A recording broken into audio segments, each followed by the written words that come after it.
and today I'm doing another vlog. This is mainly my health update because I said I would do a health update on Sunday. I didn't want to do it in a reaction video because I know a lot of y'all just want me to get straight into the reactions, so I thought I'd make a separate video on it. And will also talk about a little bit about life here in Korea.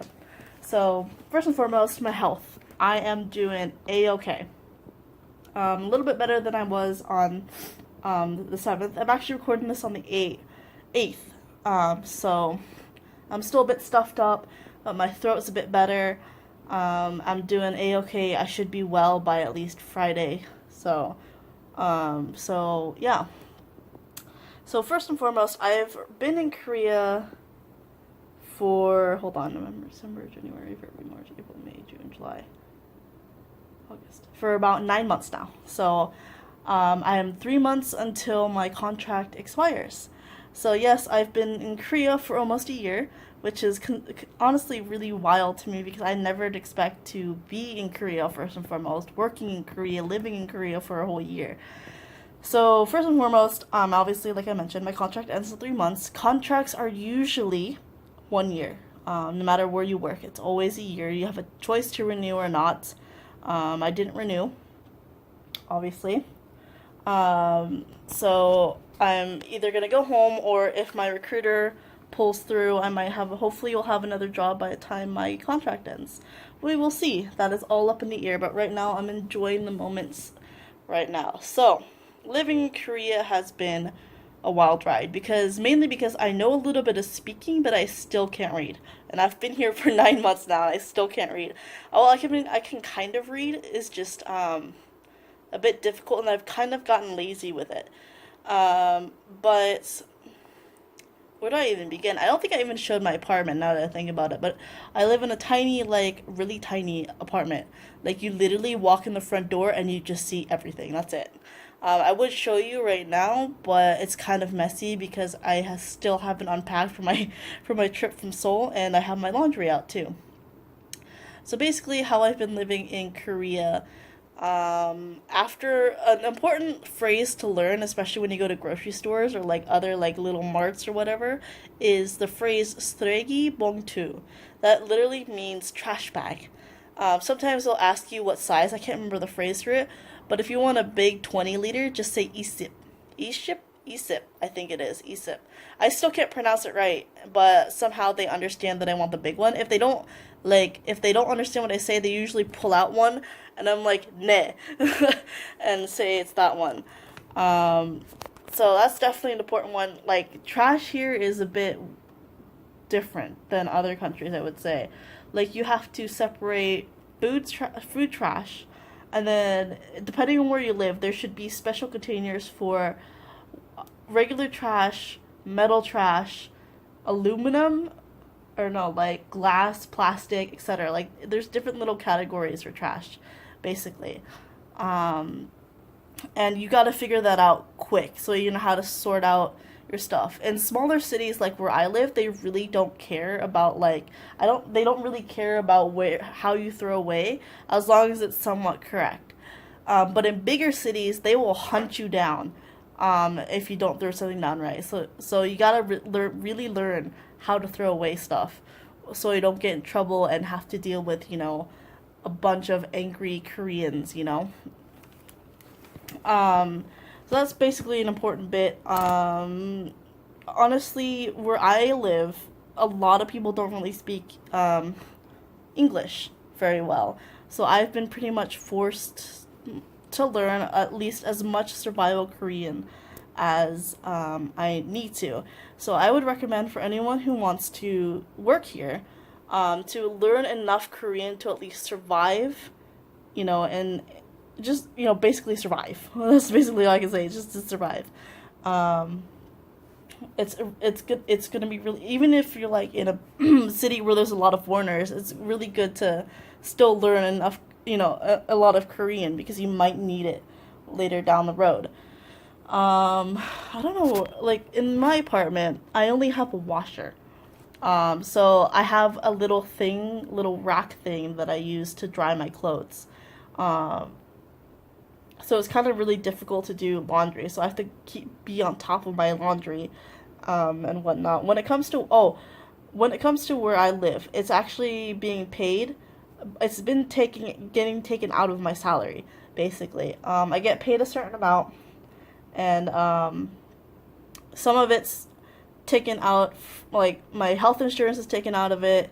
Um, like the apartment stuff is taken out of, no, not the apartment. No, the apartment's being paid by my boss. What gets taken out of my salary is just my health insurance and my bill. The bill, like the electricity bill and everything. And honestly, I've looked at the bill and it's actually not that much. It's like at least $17, like the equivalent of $17. Um, so it's actually not that bad for this tiny apartment, especially considering how much I use my AC. Um, what else can I tell y'all? For the ladies out there, pads. If I were you, I would suggest maybe stocking up on a little bit of your like American brands, mainly because the pads here are quite thin. Especially if you have a heavy flow, you definitely should maybe stock up your American brand, on your American brand pads or tampons. If you use pads, then definitely stock up on your pads, but I don't know about tampons. But the pads here are kind of expensive. Like one pack of like maybe 18 is at least $17, like the equivalent of $17. So like I'm kind of glad my parents came when they did because they like literally brought me a whole bunch of like the American brand that I usually buy. So I've been set for like months now. Um, Before you leave, if you wear contacts or glasses like I do, make sure to get a copy of it from your like eye doctor. So in case you need to get contacts for some reason while you're here, you can give them that and they can maybe help you find some contacts. Pharmacies. I should talk about this since I'm sick. Okay, so normally there's a lot of medicine that you can get over the counter in America, but here you have to go to a pharmacy. I didn't go to the clinic actually, even when I was like super sick, because I felt fine that morning on the 7th.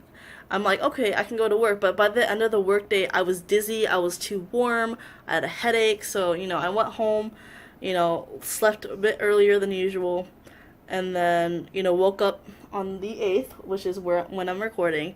Went to a pharmacy, typed in my symptoms in the translator, and they gave me this throat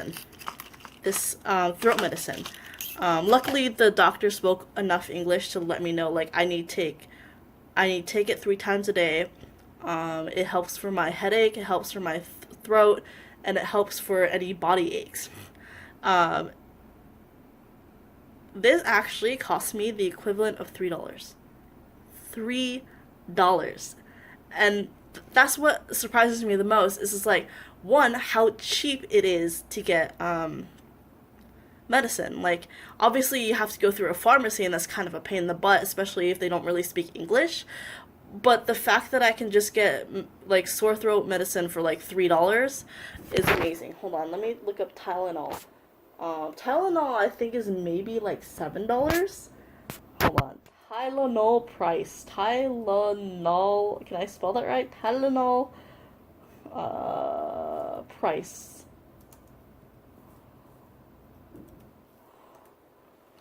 Price in USA. Tylenol. Tylenol is about. I think it depends on where you get it, but more or less, let's see. I'm gonna go look at Walgreens price. Y'all gonna go on this adventure with me. Tylenol.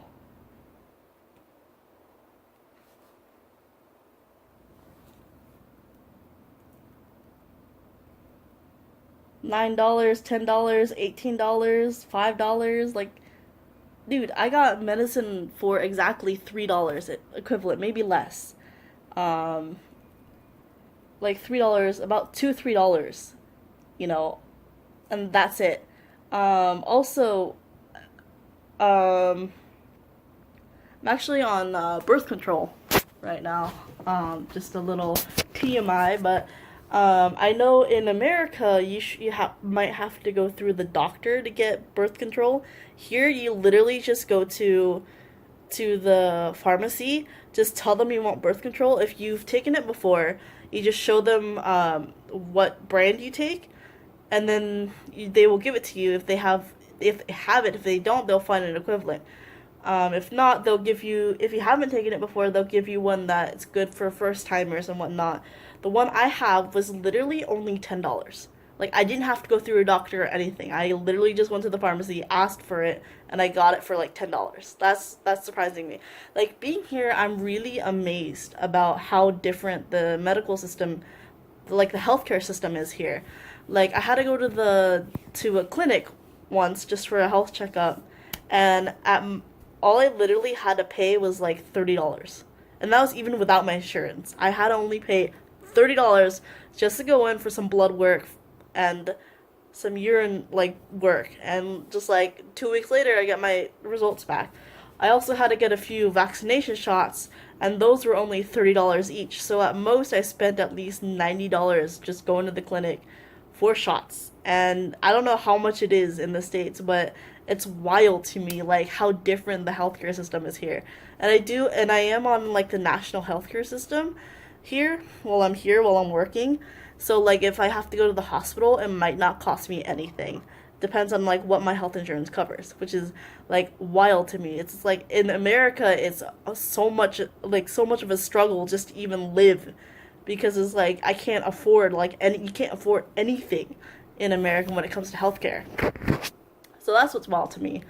But yeah, it's just been wild living here, because it's like it reminds me of how, like, I'm always reminded every day of like how different it is living in Korea than it is in America. Like in America, for example, I have to drive everywhere because everything's so freaking far. Here, I just walk. So that's why I've been losing a lot of weight and everything. It's just like I get to walk everywhere, which is like amazing to me.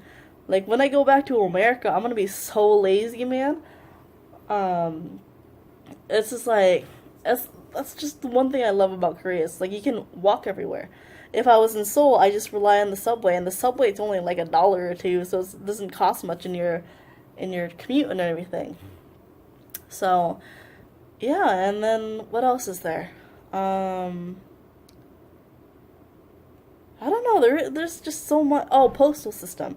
The one thing I don't like is the postal system, because um, if you miss a package from like overseas or something, you get a little sticker. Then you have to call that number, and just tell them like, oh, can you pick it up here or pick it up there? And then if you decide to pick it up at the post office, then you go to the post office to get it. But yeah, that's just pretty much it. And the that's just my little quirk. But other than that, you can get food delivered if you know enough Korean to get food delivered. Food's pretty cheap here, honestly. Well, in terms of like conversion rates, you know, but I think it's like pretty okay. Like the prices here and everything. It's just been wild living here because of like how drastically different it's been from America and Korea. You know, it's nice. Seasons. Let me tell y'all about the seasons. So summer and winter are pretty much like death. Winter is like freezing. That's why I got myself a long padded jacket. Like, y'all, I know a lot of like idols wear that and stuff, but no, those things are freaking practical. Like, you need to have it because the winters here in Korea are awful. They're so cold, and summers are awful as well. It is so hot. So many cicadas are yelling their hearts out. Like winter is pretty much from like November, December to about February to March. And then summer here in Korea is about the end of July to about September. And so, and it's hot. Like today, August 8th, I literally had like three warnings from the emergency app, which I'll tell you about in a minute, that said, warning, heat wave,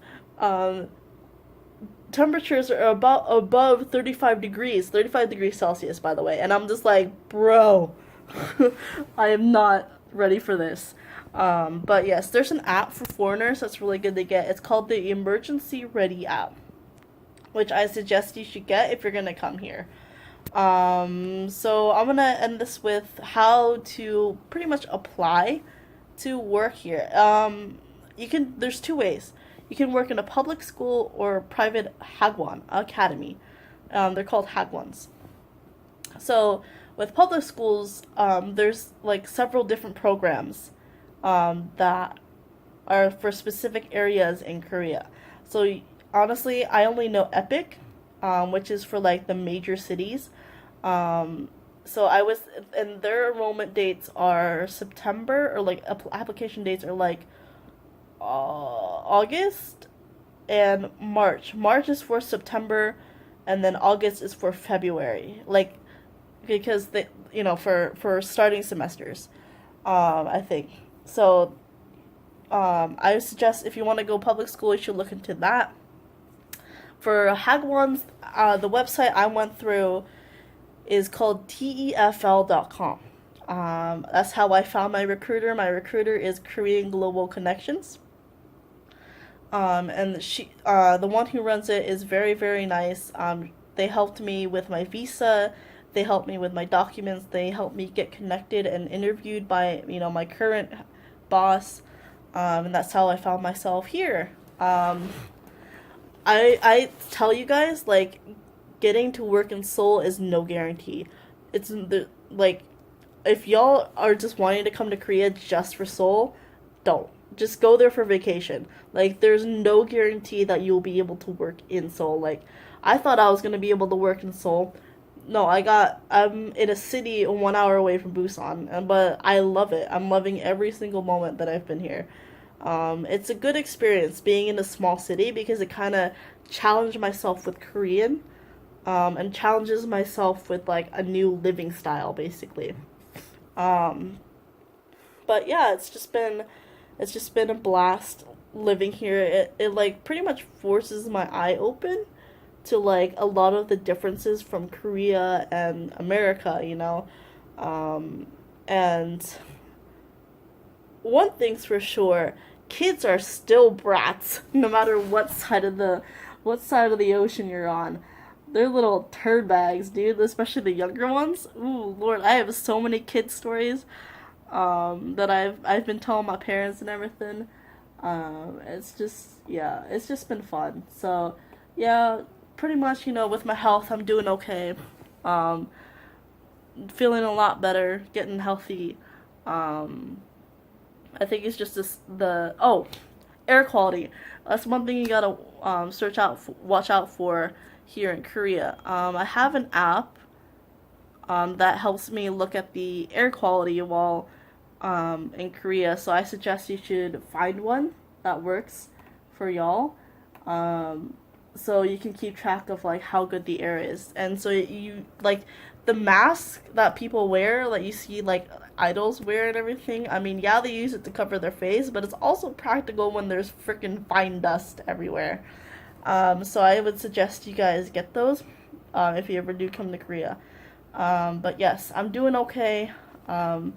Living in Korea has just been a wild ride of learning a lot of stuff, just, being culture shocked. Not really culture shocked, but like really surprised about how different life is from America and Korea. Like how drastically different my life has been since moving here. So, yeah, just wanted to give y'all an update and maybe talk a little bit about my life here in Korea. So yeah, like I said, doing a lot better, living my best life here in Korea. Might be going back to the States in 3 months, might be staying here for another year. We'll see. Everything's up in the air right now. So yeah, hopefully you guys enjoyed this little talk. I'm calling it a vlog, but really it's really just a talk about my health and how about my little life here in Korea. So yeah, we'll see where I'm at in 3 months. So yeah, hopefully you guys enjoy this little vlog talk thing, and whatnot. So yeah, I'll see you guys in the next video. Bye.